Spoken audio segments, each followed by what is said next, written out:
Chodesh Tov, Chodesh Tov. Today's daf yomi is Avodah Zarah daf ches. Today's daf is dedicated to Shmir for the Chayalim, Matzah for the Shvuyim, and Yeshua for Am Yisrael. This East Sarah daf is Avodah Zarah 8, Avodah Zarah daf ches. We're going to start on ches Amid Aleph, the first wide line. Gemara says we're just finishing the sugya. Amar Rav Yehuda, Berei Rav Shmuel Bar Shilat, which made the Rav. So we taught Avapisha Amru Shol Adam Tzarchav V'Shomei Tefillah. Even though we said a person is supposed to can ask their personal requests in the prayer that's called Shomei Tefillah, Shema Koleinu of the Amidah. Avon Baal Omar B'Sof Kol Bracha Bracha Me'en Kol Bracha Bracha Omer. They want to say the prayer, a special request at the end of each bracha, that they can do so. Rashi says, what's the example Rashi gives? Let's say he's worried he's forgetting his Torah studies. He can go on at length in the bracha of Chonin Adas, in the bracha of give us knowledge. So, or if he wants to do tshuva, he can go on at length in the bracha of Harodze b'tshuva. But in Yeshlo, Amar B'chir Barashi Amarav, Alfi Pisha Amru Adam Tzar. Show Adam Tzarchav v'Shomei Tefillah, even though a person can ask his request in Shomei Tefillah. Here, Jonah, here's the Gemara. Im Yesh, you have? Im Yesh. Im Bo Omar Achar Tefillah, so Afil Keseder Yom HaKippurim Omer. If he wants to, let's skip one. He says, Alfi Shamar Show Adam Tzarchav v'Shomei Tefillah, Im Yesh Chol B'toch Beiso Omer B'Berkas Cholim. He has a sick person in his household, then he should say it in the bracha of Rafa'enu, of Berchas Cholim, in the bracha of the sick. If he needs Parnasa, have to say the Berchas Hashanim. Yeah, have to say it in the bracha of Berchas Hashanim. So, first of all, everybody,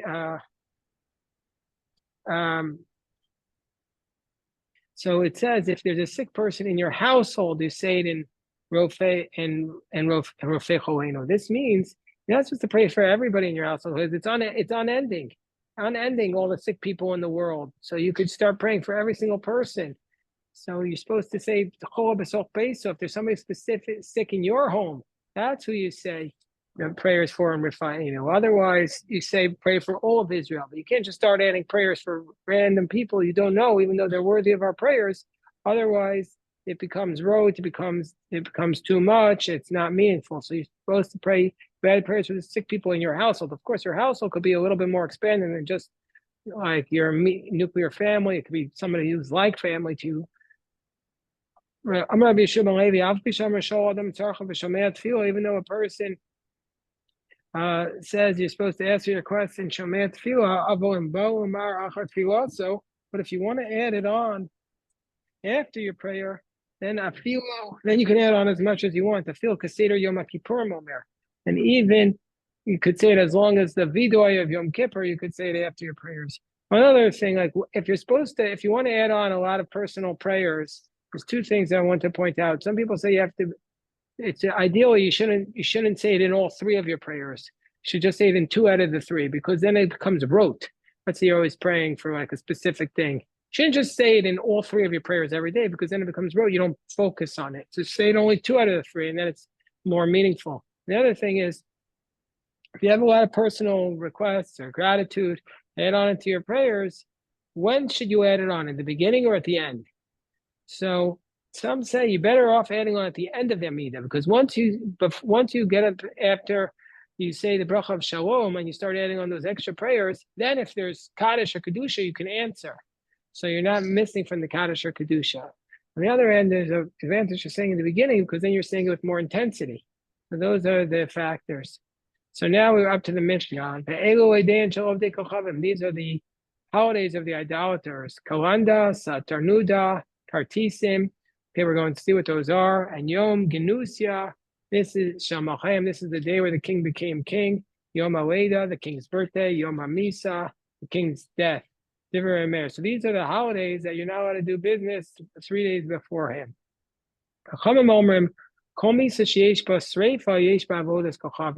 When is it considered, if the king died, what is it considered a holiday? If it's a day where they burn all of his stuff There were some kings that they burned everything, including their wives, when they were done. So then it's a day of idolatry. But if you don't burn it, it's not one of their holidays. The day where they would shave their beard, so they had special haircuts. The day that they got their haircuts, or the day he was saved from the sea, the day he got out of jail, no, idolater makes a party for his son. The only thing that's prohibited is not 3 days before, but that day itself, and also only that day, and only that man, not everybody else. The holiday of Kalanda sounds like calendar, right? Is 8 days after the solstice, where Satar Nura is Ches Yamim Lefnei Tkufa. It's 8 days prior to the solstice. And how are you going to remember it? Achor v'kedem tersani. After and before me, he harassed me. So the Kalanda is after, and the Satar Nura is before.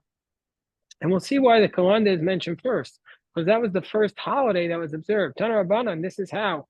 Adam saw Yom Shem Ismail Vahoach. He saw that days were getting smaller and smaller. So Amar Oili, woes to me. Shema B'Shvil Shesarachti Olam Choshech Badi. Maybe it's because I sinned that the world is dark on my behalf. The world's going to be destroyed. V'Zui Misa Sheniknasalai. This is the death that's being punished on me. Min Hashemayim. Amar V'Yashav Ches Yamim B'Tanis B'Tfilah. He stood up and he fasted 8 days. Kivan Sharad Kufas Tavis, but then it came the winter solstice. Yom Shemarach. He saw the days were getting longer and longer. Amar Minhago Shalom. He says, "Oh, this is the normal way of the world." He made a holiday of 8 days. That's what we call kalenda. Bashana Acharis, the next year, Asanu Elu Yamim Tovim. Next year, he made both of these days festivals, the 8 days before and the 8 days after. And the days that he was fasting and praying, and the days that he was celebrating. Who kavam l'shem shemayim? Adam made them for the sake of heaven. V'heim kavam l'shem avodas kachavim. They took an 8-day holiday in the middle of the winter and made it for idolatry. But Adam made it for the sake of heaven. Bishlam, so Gemara says, wait, there's a problem with this. We have a machloket in Masechet Rosh Hashanah. When was the world created? Was the world created in Tishrei, or was the world created in Nisan? So it's a fundamental dispute. It makes sense according to the one who says, but Tishrei Nivro, and it makes sense according to the one who says the world was created in Tishrei. That's the fall. And so therefore, Yom Zuta, Yom Ariche, Akati Ochaze. So Yom Zuta Chaze, he had seen the days that were short. He had not yet seen the days getting longer. He saw the days getting shorter. Benisan, I mean, yeah, but according to the one who says Benisan Nivro, the world was created in the spring. He saw the days getting shorter, and Yomei Ariche, the Yomei Ariche, he also saw the days getting longer already. Gemara says no. Never saw such short days. Okay. So now we have a teaching. The day that Adam was created, once the sun set, Amar Oili, woe is to me, because I sin, the whole world is growing dark. So nowadays, if somebody said that, you would say you have a narcissistic complex, that you think the whole world revolves around you. But Adam could say that because the whole world did revolve around him. So he says, the world is going to be destroyed. That's what God meant when he said, I'm going to die. He sat and fasted and cried all night. Chava was crying with him. This is the first day that they were created. They got off to a great start. Once the dawn came, so that's us this morning when we daven Nate. See, the dawn came, he says, the world is going to live. What did he do? He brought an ox whose horns came before its heels. What does that mean? Its horns came before its heels. Normally the heels come, and then the horns come and grow. But if the first ox was created with the horn first, it was created from the horn. The chicken came before the egg, just so you know. So Shenemar Vatetev Hashem Mishor Par Makrin Mafris, as it says in the pasuk in and it was better for God, Vatetev Hashem, better for God than an ox, makrin mafris. What does that mean? Va'amar Rav Yehuda Amar Shmuel Shor she'ekriv Adam Arishon Karen achas haisalo. This ox that Adam brought only had one horn. It was a unicorn. Karen achas haisalo b'mitzvah. Only had one horn. That says Vatetev Hashem mishor par makrin mafris. The Gemara says, wait, makrin tarki mashma. The word makrin implies two horns. If it's written without the yud. Rav Masna taught by Rav Masna. We have to add in this word by. So by Rav Masna taught Romi sha'asta kalanda. Let's say Rome makes this holiday kalanda. But you have all these like satellites of Rome, these suburbs. So are you prohibited because the main city is observing that holiday? Are you prohibited in the suburbs to also do business 3 days before that holiday? Is it prohibited or permitted? I saw some Mataros. Rabbi Shimon Levi Amar Kalanda Asura Lakol. So Rabbi Shimon Levi says Kalanda is prohibited to everybody. Rabbi Yochanan Amar Eno Asura El of De'abavad. No, it's only prohibited to those who are worshiping and not to the suburbs. So then the Gemara says, Tanya, we learned in a brayso. Tanya Kavasi de Rabbi Yochanan. We have a brayso like Rabbi Yochanan. Afa Pisha Amru Romi Asta Kalanda V'chol Yoros Hasmuchos HaMishtab. He has mine Asura El of De'abavad. Like Rabbi Yochanan, that only those who worshipped it are prohibited, but not the suburbs. Satarnalia, the Kartisim, the Yom Genusa Shemachayim. These are the holidays that are listed in our Mishnah. The Yom Shehumach Melch, and also the day the king was anointed. L'fanav Asar Acharav Motar. Before it is prohibited, after it's permitted. V'ovikhom Shasa Mishtal of no, an idolater made a party for his son. His son got married. The only thing that's prohibited is the wedding day and the man who's throwing the party.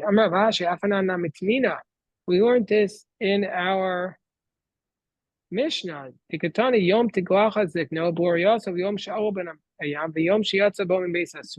all these special days at the end of the Mishnah, like the day of your haircut, the day you got saved.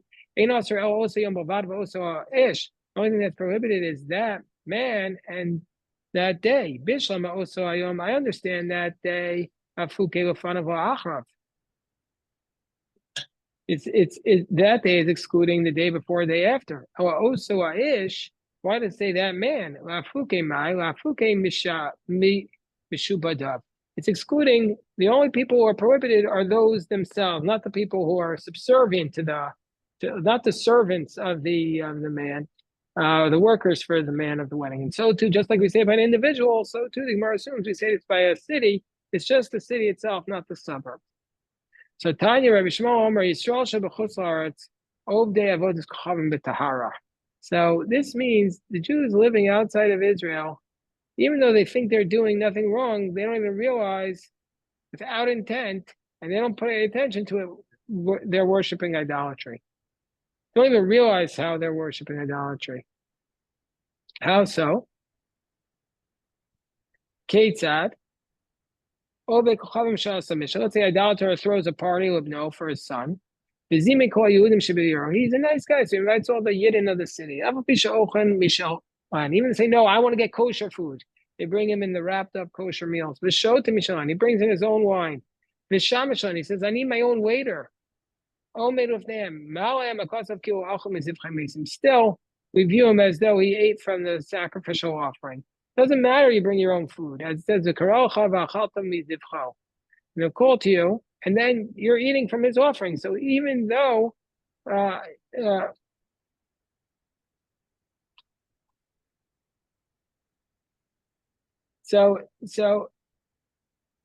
so even though he's making his own party, nevertheless, it's considered.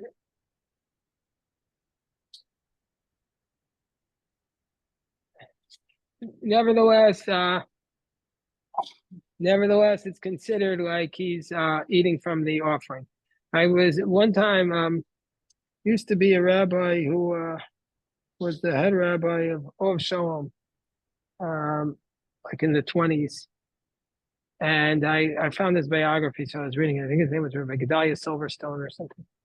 And so he was friends with the cardinal, and they were invited to a banquet, and the cardinal was eating a nice piece of steak, and he said, "Why don't you just? When are you going to eat from this steak already?" He said to the rabbi. "When are you going to eat from this steak already?" So you know what the rabbi of Shalom said? "I promise you, I'll eat it at your wedding." So okay, fine. So maybe it's only going to be considered a violation of the adultery when he actually eats the food. Amarava, no, imke nema krav yachalta mizivcho. My the karolecha. Yachalta mizivcho, the actual word mishas kriya, from the moment that you're called. So Hilkach, so the Gemara says, therefore, on top of Chasam Beis, Kol Tlas and Yomin, all 30 days after the wedding, Bain Amarlo, Amarle Machmasilua, Bain Amarle Machmasilua, whether he says, I'm inviting you to a party on account of the wedding, or whether he doesn't specify that, also, you can't go. From that point on, the Amarle Machmasilua, if he says it's because of the wedding, also, then it's prohibited. But if he doesn't specify it's for the wedding, Shari, it's permitted. And if he says it's on account of the wedding, Ad Amos, how long? How long does he have to? Is he not allowed to go to the party if he says it's on account of the wedding? Amar Papa o Tracer Shasa. So Rav Papa says another 12 months. What? Yes.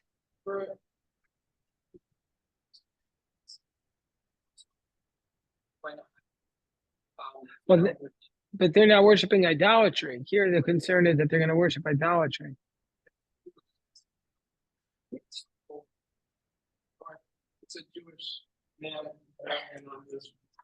Yeah. So, well, first of all, I want to just emphasize because that these laws don't really apply today. The real Milinul writes, and he lived in Runel, which is in Provence, and like I think the 13th century. He says that nowadays people have allowed these that you can go to their holiday parties, etc. So it's like, let's say the office throws a holiday party. It's not in this prohibition anymore. The Miri already says, we'll get to this. The Miri says it doesn't apply to the non-Jews we live amongst. They're not like these idolaters. So we shouldn't apply this literally. Anyway, the Gemara says Rav Papa until 12 months. So the Gemara says, "Mi kara meimas aser." From the outset, how much beforehand is it prohibited? Amar Rav Papa mishmei de Rava michi ramu saori ba'asinte. From once you start steeping the barley to turn into beer, that's when if he invites you, you can't go. Ubasa traits are shari. Is it really permitted after 12 months? Rav Yitzchak prayed Rav Misharsha ikul abeahu ovekuchavim. Rav Yitzchak came to this idolater's home, and it was after 12 months. And what happened? He heard that they were worshiping their gods. Upirish immediately left. And he immediately left. He didn't eat. Gemara says, no, he was different. Shani Rav Yitzchak prayed he's a very distinguished man. And he was so happy, the idolaters were so happy that he came, so they started praising God, their idolatrous God. That's why he left. What about the Kartisim? Not my Kartisim. What is that holiday that you have to observe 3 days beforehand? Amar Rav Yehuda, Amar Shmuel, Yom Shetavsu Bo Romi Malchus. That's the day where Rome got power. Mara says, Vataya Kartisim V'Yom Shetavsu Bo Romi Malchus. Well, the Brisa says that there were 2 separate days. One was Kartisim, and then the other was the day they seized power. Rav Yosef Shtei Tfisos Tafsa Romi. Rome seized power twice. Achas b'mei Cleopatra, once in the time of Cleopatra, Malkuta. See how many times does Cleopatra appear in the Talmud? Here we go. Achas Tafsa b'mei Yevanim, and once where they seized power in the time of the Greeks. So the Chiyatzer of Dimi Amar Tlasin Utrain Karve Abdu Rome Ba'adi Yavani. So when Rav Dimi came from Eretz Yisrael, he said that Rome and Greek fought 32 battles. They couldn't defeat each other until Rome brought the Jewish people in as their partners. They made a treaty with the Jews. He said, if we become kings, then you'll become the mayors or the governors. And if you become the kings, we'll become the governors. And then the Romans said to the Greeks, Ada in Begarba, up until now we've been fighting it out in the battlefields. Hashta Navid Bedine. Now let's fight it out with logic. It's ironic that the Gemara is going to say that Rome defeated Greece in knowledge. That's how they defeated them, because there's a saying when you study, I don't know if I'm sure people have heard this, that when you study classical history, Rome defeated Greece, but Greece conquered Rome, because the Greek culture took over Rome, even though Rome defeated the Greeks in the battle. But this is the opposite of what the Gemara is saying. Okay, anyway, so the Gemara says, everybody heard that expression before? Yeah, you heard. So the Gemara says, Margulis the Eventova. So this is how the Jews defeated, this is how the Romans defeated the Greeks. Said, if you have a pearl and a precious stone, which is the one that's the setting for the other one? Shalchu Margulis Eventova. The Greek said, obviously the pearl is the setting for the precious stone. Eventova ve'inach. So inach is like a type of even more precious than a regular precious stone. Which one's even more precious? The Eventova is the set. Eventova is the setting for the inach. Inach, let's say for Torah, but let's say you have this most precious stone and a Torah scroll, which is the one that's the setting? Inach, let's say for Torah. The inach is the setting for the Torah scroll. So we see from here, he said to them, Imkain, Anan Sefer Torah Gaban, Yisrael Ba'adan. We have the Sefer Torah with us because we have the Jews. You see from here that you can have the most precious, even Rome recognizes the most precious item in the world is a Torah scroll. You can't have anything better than a Torah scroll. One time, there was a person who wrote a Torah scroll, and he has an endless amount of money. And I said to him, now, if God forbid you had, let's say, a tragedy, and you can only save one item from your house, not a person, what would you save? Obviously, the Torah scroll. So all those other items are nothing compared to the Torah scroll. So the Gemara says, Kafua and Esra and Vishish Shanim. They made them.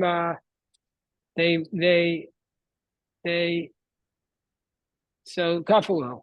So they conquered the Greeks. Esra and Vishish Shanim Kamulu Bamnusa. So for 26 years, the Romans had kept their treaty about Israel with the Jews. From that point on, Ishtabdu Bahu. Then they subjugated the Jews. They broke their treaty after 26 years. Meikara my Darish. What was their drush in the beginning? What was Sof my Darish? And what was their drush at the end? Meikara Darish. At the beginning, they said, Nisa v'nelcha v'elcha v'negdecha. That they said, well, Esav said, let's go together. Well, the Sof Darish, in the end, they said, Yavorna Adonai lefnei avdel. Meaning to say, Yaakov said, you go first. And they saw they weren't supposed to be together. As for Mashiach Shanan, they come new. As for Mashiach Shanan, they come Bamnus about the Israel Manon. How did they? From where do we know that it was 26 years of a treaty with the Jews? The Amar Rav Kahana, that Rav Kahana taught, Kishachol Rabbi Yishmael Bar Yossi, when Rabbi Yishmael Bar Yossi got sick, Shacholi Rabbi Emerlanu Shnayim v'Gimel Dvarim Shamar Tolan M'Shem Avicha. Tell us 2 or 3 things that you said in the name of your father. Amaru, and I'll tell you the following. 180 years before the temple was destroyed, Pashta Malchus Harisha Yisrael. The wicked Romans started being over the Jews. And Pei Shana Ad Lochar Vabayis, 80 years before the temple was destroyed, Gazru Tuma al Eretz Amim. They made a decree that you can't go into the other countries because you'll become tamei. And then glass utensils are also tamei because those like pottery utensils. Mem shanad lochar v'bayis. For 40 years before the temple was destroyed, Goltos Sanhedrin Sanhedrin went into exile. The Yashvaba, we already had this in Masech Sanhedrin. The Yashvaba wa b'chanut, and it stayed in Chanut. Why do we need to know that they went to exile? If they stopped judging cases where they gave a ruling of a penalty. Do you really think they stopped doing that? There was one man who was remembered for good. Rabbi Yehuda ben Bava Shema, his name was Rabbi Yehuda ben Bava. Shalmoehu Nishtachu Dine Knossos Yisrael. Were it not for Rabbi Yehuda ben Bava, this is a famous story. All the laws of Knossos would have been canceled. Nishtachu. What do you mean they'd be forgotten? Ligrasino just learned them. They would all be canceled. Because in order to give a kanas, you need to be musmach. You need to have ordination going back to Moses, and the chain was about to be broken. So Rabbi Yehuda ben Bava kept the chain alive, and this is the story. This is the story. Shegazer Malchus HaRosha Gezerah. It says they made a decree called Somech Yehareg. Whoever gives smicha will be killed. Whoever gets smicha will be killed. The city will be destroyed. And the area will be destroyed. What did he do? He went and stood between two mountains, between two cities, between two areas, and he gave ordination there to 5 elders. You go now, Jeff? I just want to say that tomorrow morning we're not here. So I'll do the daf tonight and I'll post it. I'll record it and I'll post it. I'll do it after Mincha Marav tonight, God willing. What? I'll be back for, oh yeah, you won't hear for Shabbos. I'll see you next week, God willing. So then it says, V'samach Sham Chamisha Zakenim, Rameh, Rabbi Yehuda, Rabbi Yosef, Rabbi Shimon, Rabbi Elazar ben Shimon, Rav Avia, Mosif, Rav Avia, Mosif, Afram Nechania. Once the enemy saw what was going on, Amrlam Beni, Rutsu, run away. Amrlo Rebbe, what's going to happen to you, Rabbi Yehuda ben Bava? Amrlam Areni Muto of Nehem, Ke'evan She'ela Hofan. He said, I will be here like a stone that cannot be turned over. They shot up his body, Rabbi Yehuda ben Bava, with 300 arrows of iron. They made his body like a sieve. We read about this on Tisha B'Av and on Yom Kippur. So we see from here anyway that there were Knessos because he kept it alive. So why do we say that when the Sanhedrin went to exile, you couldn't do Knessos anymore? So this was during the Hadrianic persecutions. It was after the temple was destroyed. So the Gemara explains, don't say they didn't do penalty cases, but they stopped doing capital cases. My time. Why? Why they stopped doing capital cases? Since he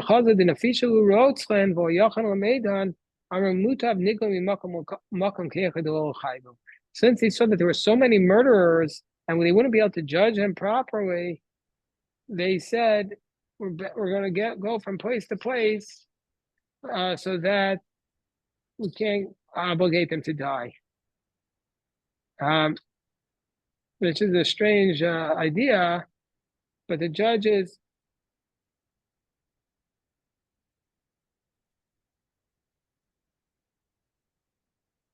they didn't want to start giving out capital punishments. There was too many. Only when